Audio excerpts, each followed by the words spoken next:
Governor Polis releases his budget request for next year. Medicaid going to take a big hit.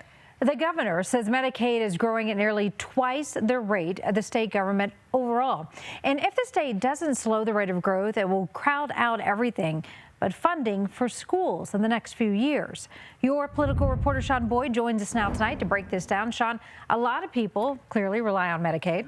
1.2 million Coloradans. The governor says none of them will lose coverage, but what that coverage looks like will change. He says the state cannot continue to cover the same level of services that it does now.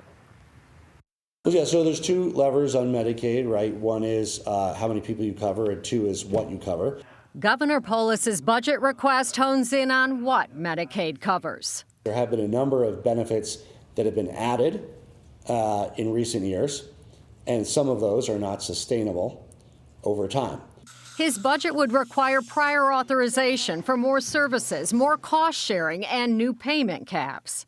For instance, whereas dental benefits for adults was at $1,500 and then was uncapped, we are saying don't go back to $1,500, but go back to a $3,000 annual cap. The governor says Medicaid is growing by nearly 9% a year, double the rate of spending on other parts of government. He says it's unsustainable. The increases in Medicaid costs would crowd out essentially everything the state does. We would largely just fund schools and do Medicaid, no money for roads, no money for public safety.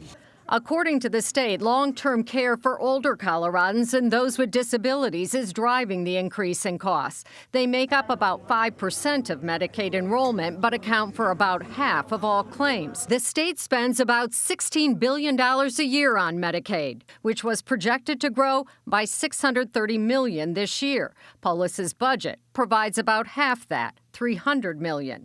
He also increases spending on K-12 education by $276 million, universal preschool by $14 million, and public safety by $10 million, while limiting higher education tuition increases to 2.6%. Additionally, the governor set aside $8 to $12 million to increase the number of civil commitment beds after our reporting on dangerous offenders with mental health issues being released. We are holding money for a supplemental in this area and working with law enforcement and legislators on the policy and hope that we can bring that forward in January or sooner.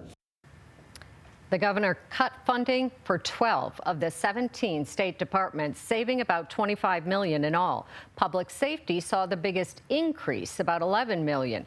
His total budget adds up to nearly $51 billion, about a 6% increase over last year's.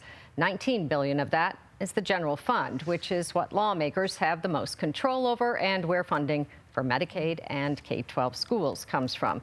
Governor's budget is a starting point. The Joint Budget Committee will now make changes to it, send it over to the House and Senate. They'll make changes to it before it goes to the governor. So we've got a ways to go. Some more updates to come for sure. Yeah, definitely. Thank you, Sean.